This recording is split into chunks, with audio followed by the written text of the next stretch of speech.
사랑하는 여러분, 오늘도 주님의 은혜와 평강이 함께 하시기를 축복합니다. 오늘은 속회공과 29가 하나님을 기쁘시게 하는 믿음이라는 제목으로 함께 은혜의 말씀 나누겠습니다. 오늘의 말씀은 히브리서 11장 1절로 16절의 말씀입니다. 이 중에서 1절로 3절을 함께 읽겠습니다. 믿음은 바라는 것들의 실상이요 보이지 않는 것들의 증거니 선진들이 이로써 증거를 얻었느니라. 믿음으로 모든 세계가 하나님의 말씀으로 지어진 줄을 우리가 아나니 보이는 것은 나타난 것으로 말미암아 된 것이 아니니라. 아멘. 믿음은 현실의 상황을 초월하여 더 나은 미래를 바라보게 합니다. 믿음은 눈에 보이는 현실에 안주하지 않고 하나님이 약속하신 미래를 소망하며 살게 합니다. 우리는 성경과 기독교 역사에 등장한 신앙의 선진들을 통해 하나님의 약속을 바라보며 담대하게 사는 삶이 어떤 삶인지를 분명하게 볼 수 있습니다. 선진들을 본받아 우리 역시 하나님이 기뻐하시는 삶을 살아야 합니다.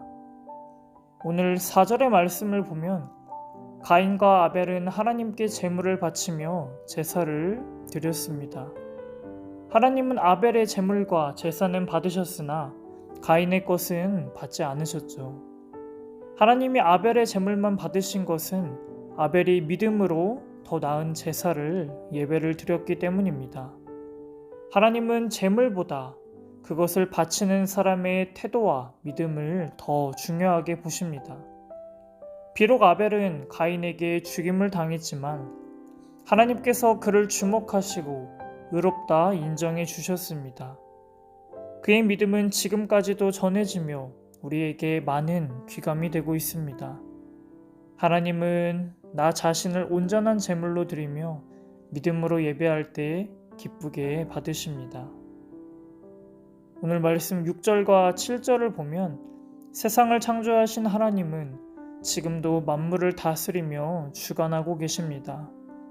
세상을 통치하시면서 당신을 찾는 이들에게 상을 베풀어 주십니다. 하나님은 믿음 가운데 순종하고 헌신하는 백성들에게 분명한 보상을 약속하셨습니다. 이것은 단편적으로 노아의 인생만 살펴보아도 알 수 있습니다. 하나님을 경외하며 살던 노아는 어느 날 사람들의 크나큰 죄악 때문에 세상을 홍수로 심판하실 것이다 라는 하나님의 준엄한 경고의 메시지를 들었습니다. 그때부터 노아는 다른 이들의 비웃음을 받으며 마른 땅 한복판에서 방주를 준비했죠. 결국 하나님의 말씀을 믿고 방주에 들어간 노아 가족은 홍수의 심판의 때에 구원을 받게 되었습니다. 노아처럼 우리도 하나님과 친밀한 교제를 지속하며 당신과 가까이 하는 이들에게 구원의 상을 주시는 하나님을 경험하시기를 바랍니다. 마지막 8절에서 12절의 말씀을 보면 아브라함은 하나님의 부르심을 받았을 때에 그가 어디로 가는지도 알지 못한 채 그의 고향을 떠나갔죠. 불확실한 미래였지만 하나님이 주신 약속만을 붙잡고 붙들고 나아갔습니다. 아브라함이 고향을 떠날 때에 그의 나이는 75세였습니다. 인생의 화운기에 접어든 그에게 하나님은 땅과 후손에 대한 약속을 주시며 지시하는 땅으로 가라 라고 말씀하시죠. 아브라함은 그 말씀에 주저함없이 순종합니다. 그가 즉각적으로 떠날 수 있었던 것은 하나님의 약속을 온전히 신뢰했기 때문입니다.